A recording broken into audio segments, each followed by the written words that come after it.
One more movie from the Telugu Desham. അയ്യോ തെലുങ്കന്മാര് ഒന്നിനും സമ്മതിക്കില്ല. Starring the power star Pavan Kalyan. Pawan K Menon. പിന്നെ നായികയായി തലവട്ടം കണ്ടാൽ പടം പൊട്ടുന്ന ശ്രീലീലയും.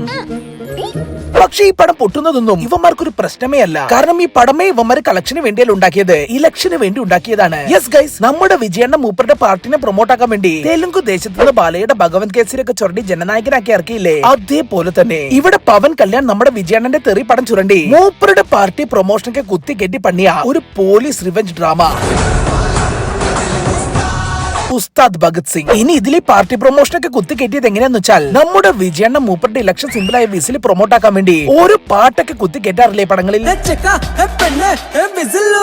അതേപോലെ തന്നെ അതായത് BJP-യിൽ ചേർന്ന നമ്മുടെ പവൻ ഗാരുവിന്റെ ഇലക്ഷൻ സിമ്പിളാണ് മോദിജി അടിച്ച ചായ ഒഴിച്ചു വെച്ച ചായ ഗ്ലാസ്. ആൻഡ് ആ ചായ ഗ്ലാസ് ഒരുത്തം വന്ന് മൂപ്പരുടെ കയ്യിൽ നിന്ന് വാങ്ങി താഴെ ഇട്ട് പൊട്ടിക്കും. അത് കണ്ടതും ആകെ ദേഷ്യം വന്ന പവൻകാരു റോഡ് സൈഡിൽ ചായ അടിച്ച മോദിജിനെ കളിയാക്കുന്നോടാ എന്നും പറഞ്ഞ് ആ പൊട്ടിയ ഗ്ലാസ് ഒരു ചില്ലെടുത്ത് അവനെ കീറി വിടും. ഇനി അടുത്ത പാർട്ടി പ്രൊമോഷൻ ആണ് ഇത്. അതായത് നമ്മുടെ പവൻകാർ ഒരു ദിവസം ഒരു ചായക്കടയിൽ ഇരുന്ന് ചായ കുടിച്ചോണ്ടിരിക്കുമ്പോൾ മൂപ്പരുടെ പിന്നിലിരിക്കുന്ന രണ്ടാൾക്കാര് ഇന്ത്യൻ രൂപയുടെ മൂല്യം ഇടിഞ്ഞു, ഞങ്ങൾ ഇനി ഭാരത് മാതാക്കി ജയൊന്നും പറയൂല എന്നും പറഞ്ഞ് ഇന്ത്യയെ കളിയാക്കി ചിരിക്കുന്നത്. അത് കേട്ടതും ആകെ ദേഷ്യം വന്ന നമ്മുടെ പവൻകാരു ആകാശത്തേക്ക് 4 വെടിവെച്ച് അവന്മാരെ കൊണ്ടൊക്കെ ഭാരത് മാതാക്കി ജയ് എന്ന് പറയിപ്പിക്കും. നമ്മുടെ ഗാരു കാണിച്ച ഈ റിയാക്ഷൻ വളരെ ഓണസ്റ്റ് ആയിട്ടുള്ള ഒരു റിയാക്ഷൻ ആണ്. കാരണം രൂപയുടെ മൂല്യത്തെ പറ്റിയൊക്കെ ചോദിച്ചാൽ ഏത് സംഖ്യം ഇങ്ങനെ പ്രതികരിക്കത്തുള്ളൂ. അത് ശരിയാ. സോ ഗൈസ്, അപ്പൊ പടം തുടങ്ങുമ്പോൾ തന്നെ പവൻ ഗാരുവിന്റെ ചെറുപ്പത്തിലെ സാഹസികത കാണിച്ചുകൊണ്ടാണ്. അതായത് ഒരു കാട്ടിൽ കുറെ കള്ളന്മാർ വന്ന് ഒരു ആനയെ കൊന്ന് അതിന്റെ കൊമ്പെടുക്കാൻ വേണ്ടി നോക്കുകയാണ്. അപ്പോഴാണ് ആനയെ രക്ഷിക്കാൻ വേണ്ടി പുലിമുരുകൻ കണ്ടു വാറയെ നമ്മുടെ കുട്ടിക്കാരും അതിന്റെ ഒത്ത നടുക്ക് ചാടി വന്ന് ആ കാട്ട് കള്ളന്മാരെയൊക്കെ അമ്പ ചെയ്ത് ഓടിക്കുന്നത്. ആൻഡ് ഈ കൊച്ചെറുക്കന്റെ ഈ മാസൊക്കെ കണ്ടതും അവന്റെ ഗ്രാമത്തിലെ സ്കൂളിലെ പ്രിൻസിപ്പൾ നേരിട്ട് വന്ന് അവനെ പിടിച്ച് അവിടുത്തെ സ്കൂളിൽ ചേർക്കും. എന്നിട്ട് അവനൊരു പേരും വെച്ചു കൊടുക്കും, ഉസ്താദ് ഭഗത് സിംഗ്. നല്ല പേര്. കാരണം ഇവന്റെ അച്ഛന്റെ പേര് ഉസ്താദ്, പിന്നെ ഇവന്റെ ഫേവറേറ്റ് ഫ്രീഡം ഫൈറ്റർ ഭഗത് സിംഗും. സോ രണ്ടും കൂടി ചേർത്ത് ഉസ്താദ് ഭഗത് സിംഗ്. സോ ഇങ്ങനെ പോയിക്കൊണ്ടിരിക്കുന്ന സമയത്താണ് ആ പ്രിൻസിക്ക് മികച്ച അധ്യാപകനുള്ള സംസ്ഥാന അവാർഡ് കിട്ടുന്നത്. അതോടുകൂടി ഇങ്ങനെ കാണാൻ വേണ്ടി മുഖ്യമന്ത്രി നേരിട്ട് വന്ന് നിങ്ങൾ ഇനി ഇവിടെ നിൽക്കേണ്ട ആളൊന്നുമല്ല, നിങ്ങൾ മിനിമം ഒരു വിദ്യാഭ്യാസ മന്ത്രിയെങ്കിലും ആവണമെന്നും പറഞ്ഞ് ആ ഗ്രാമത്തിൽ നിന്ന് അങ്ങേരും കൂട്ടി മൂപ്പരെ വിദ്യാഭ്യാസ മന്ത്രിയാക്കാൻ വേണ്ടി പട്ടണത്തിലേക്ക് കൊണ്ടുപോവുകയാണ്. അങ്ങനെ കാലങ്ങൾ കടന്നുപോയി. ആ വിദ്യാഭ്യാസ മന്ത്രി വളർന്ന് മുഖ്യമന്ത്രി വരെ ആവും. ആൻഡ് നമ്മുടെ ഉസ്മാൻ ആണെങ്കിലോ വളർന്ന് വലുതായി വിജയ് കുമാർ IPS ആവും. ഇയാളുടെ പ്രധാന പരിപാടി എന്താന്ന് വെച്ചാൽ ആചാര സംരക്ഷണം. അതായത് എവിടെയോ നടക്കുന്ന രഥോത്സവത്തിൽ കുറച്ച് ഗുണ്ടകൾ കയറി വന്ന് അവിടുത്തെ ഉന്നത കുലജാതരുടെ പൂനൂലൊക്കെ പറിച്ചെടുത്ത് അവന്മാരെയൊക്കെ ഭിത്തിയിൽ കയറ്റി ഇങ്ങനെ വെച്ചിരിക്കുകയാവും. അതോടെ അവന്മാരൊക്കെ കൂടി ഉറക്കനെ വിളിച്ചു പറയും, ഞങ്ങളെ പോലത്തെ ഉന്നത കുലജാതന്മാരെ ഒന്ന് രക്ഷിക്കാൻ ഇവിടെ ആരുമില്ലേ എന്ന്. അത് കേട്ടതോട് കൂടി അവരെ രക്ഷിക്കാൻ വേണ്ടി അവിടെ പ്രത്യക്ഷപ്പെടുകയാണ് നമ്മുടെ പവൻകാരു.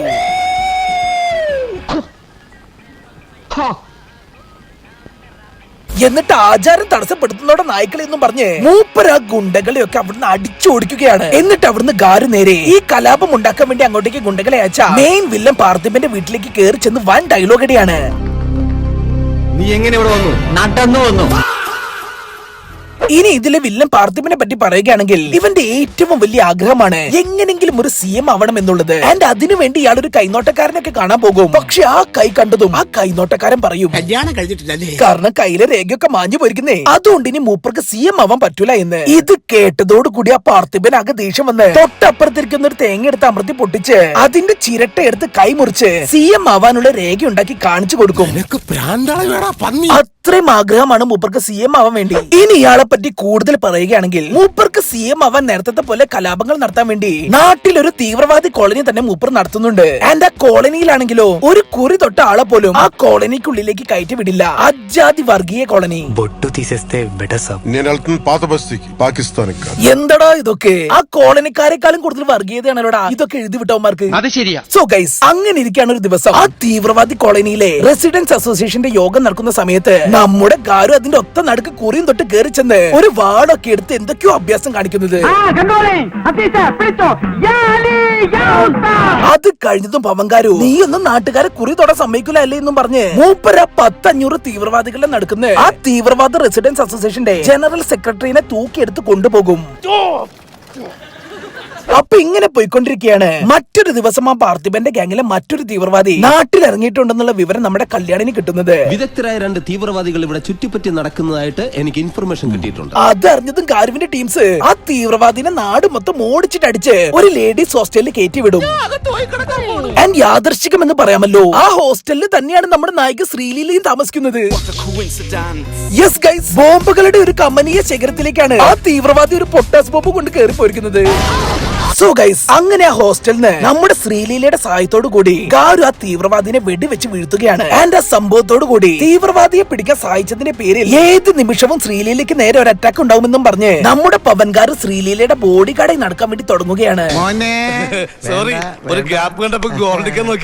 സോ ഗൈസ്, അങ്ങനെ ബോഡി ഗാർഡായി നടന്ന് ഒരൊറ്റ വട്ടം പ്രായപൂർത്തിയായ ശ്രീലീലയ്ക്കും 3 വട്ടം പ്രായപൂർത്തിയായി നമ്മുടെ ഗാരുവും തമ്മിൽ പെട്ടെന്ന് പ്രായപൂർത്തിയായി വൻ പ്രണയം തുടങ്ങുകയാണ്. ഉളുപ്പുണ്ടടാ ചക്കണക്ക്. ആൻഡ് അവർ തമ്മിലുള്ള പ്രേമം കണ്ടിരിക്കാൻ തന്നെ ഒരു രസമാണ്. അതായത് ഗാരുവിന്റെ പോലീസ് സ്റ്റേഷനിൽ കയറി ചെന്ന് ഗാരു വായിക്കുന്ന കേസ് ഫയൽസ് ഒക്കെ എടുത്തെറിഞ്ഞ് ക്യൂട്ടസ് മൂഞ്ചുക, സർക്കാർ ജീപ്പിന്റെ മേലെ കയറി ഗാരുവിന്റെ സർവീസ് റിവോൾവർ എടുത്ത് ചുമ്മാ വെടിവെച്ച് കളിക്കുക. അങ്ങനെ ഭയങ്കര ക്യൂട്ട് റൊമാൻസ് ആണ് ഇവരുടേത്.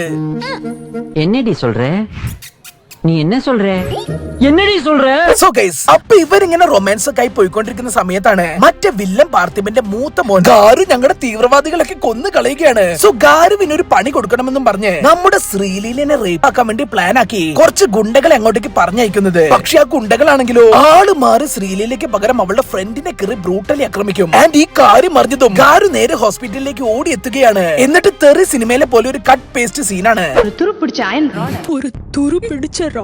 ഡയലോഗ്സ് വരെ പക്ക. என்ன ஒரு அண்ணனா நினைச்சு சொல்லுமா. ஒரு அண்ணன் நான் கேக்குறேன், என்ன நடந்துச்சுன்னு சொல்லணும்.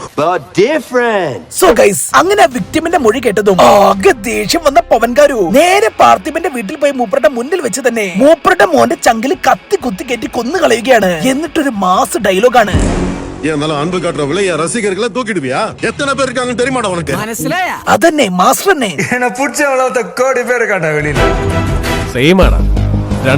സോ ഗൈസ്, അങ്ങനെ ഇതൊക്കെ കഴിഞ്ഞതും നമ്മുടെ ഗാരുവും ശ്രീലീലയും കൂടി കല്യാണം കഴിക്കാൻ വേണ്ടി തീരുമാനിക്കുകയാണ്. ആൻഡ് അവരുടെ കല്യാണത്തിന് മറ്റു ഗാരുവിന്റെ CM ആയ മാഷൊക്കെ വരും. അങ്ങനെ ഹാപ്പിയായി ഗാരു നമ്മുടെ ശ്രീലീലിനെ താലി കെട്ടാൻ വേണ്ടി നിൽക്കുമ്പോഴാണ് മറ്റേ പാർത്ഥിബൻ കുറച്ച് തീവ്രവാദികളെ വിട്ട് ആ താലി കെട്ടണേന്റെ തൊട്ട് മുന്നേ നമ്മുടെ ശ്രീലീലിന്റെ മണ്ടക്കിട്ട് വെടിവെച്ച് കൊന്നു കളയുന്നത്.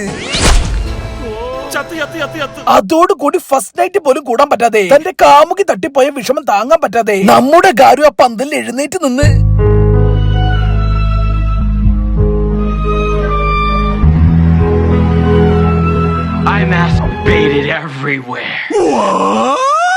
ഇതല്ല, മുഖത്ത് വിഷമവും ദേഷ്യവും ഒരുമിച്ച് വരുത്തി മൂപ്പര തീവ്രവാദികളൊക്കെ വെടിവെച്ചിരുന്ന ഒരു കിഡ്നി ടച്ചിങ് പെർഫോമൻസ് ആണ്. പക്ഷെ ചെയ്തു വന്നപ്പോൾ ഒരു സെൽഫ് ടച്ചിങ് പെർഫോമൻസ് ആയെന്ന് മാത്രം.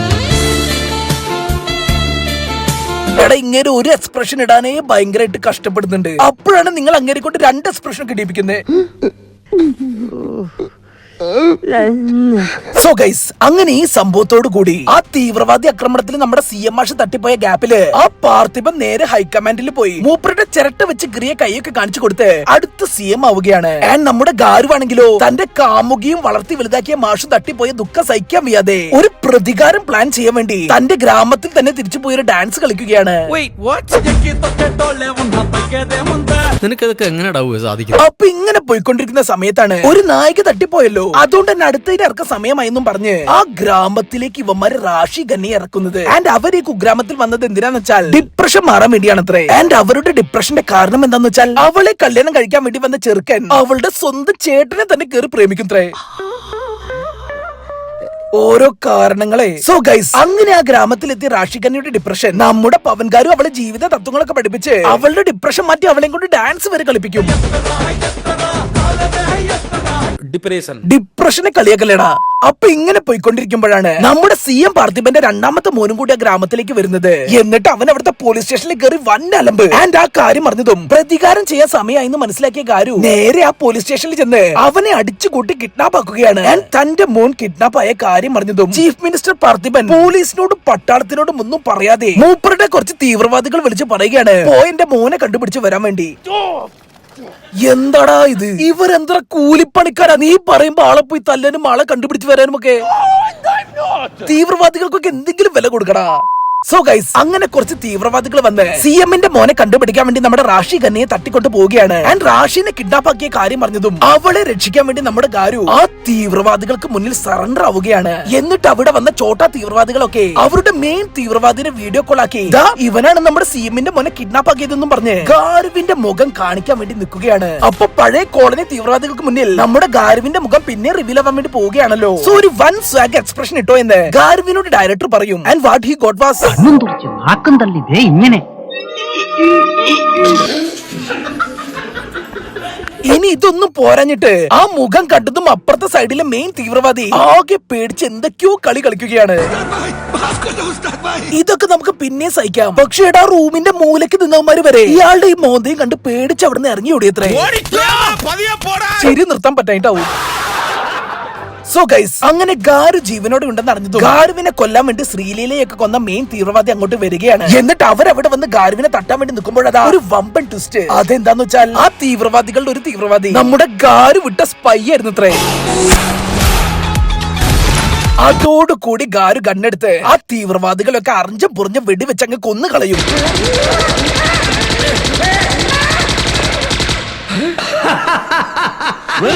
അവസാനം മൂപ്പര് പോയ പാർത്ഥിബിന് കുറച്ച് സൈനൈഡ് കൊടുത്തിട്ട് പറയും, നീ ഇത് തിന്നില്ലെങ്കിൽ നിന്റെ തീവ്രവാദി പരിപാടിയൊക്കെ ഞാൻ നാട്ടുകാരോട് പറയുമെന്ന്. അത് കേട്ടതും ആ സൈനൈഡ് എടുത്ത് ഗ്ലൂക്കോസ് പൊടി തിന്നണ പോലെ തിന്ന് നമ്മുടെ പാർത്ഥിബിനും പടമാവും. പടം കഴിഞ്ഞ്. ഈ വീഡിയോ നിങ്ങൾക്ക് ഇഷ്ടപ്പെട്ടാൽ നമ്മുടെ ചാനലിലെ ബാക്കി വീഡിയോസായ Monster, Koottukar, CBI, Big Brother, Siddhartha, അഞ്ചിരോരാൾ, അർജുനൻ, ബലറാം, വസുതാരദാസ്, Laila, Dracula, My Story, rain tree കമ്പകൻ, ശോഭരാജ്, മാമകം, കലണ്ടർ, ലോക്പാൽ, നമ്മൾ തമ്മിൽ, വന്ദേ മാതരം, കാമ്പോജി, സലാം കാശ്മീർ, നക്ഷത്ര കണ്ണൂർ രാജകുമാർ, നവനുണ്ട് രാജകുമാരി, കയ്യെത്തും ദൂരത്ത്, വൈറ്റ്, CIA, മിക്കായിൽ, വാറൻ ലവ്, കൃത്യം, നിറം തുടങ്ങിയ വീഡിയോസും നിങ്ങളൊന്ന് കാണണം പ്ലീസ്.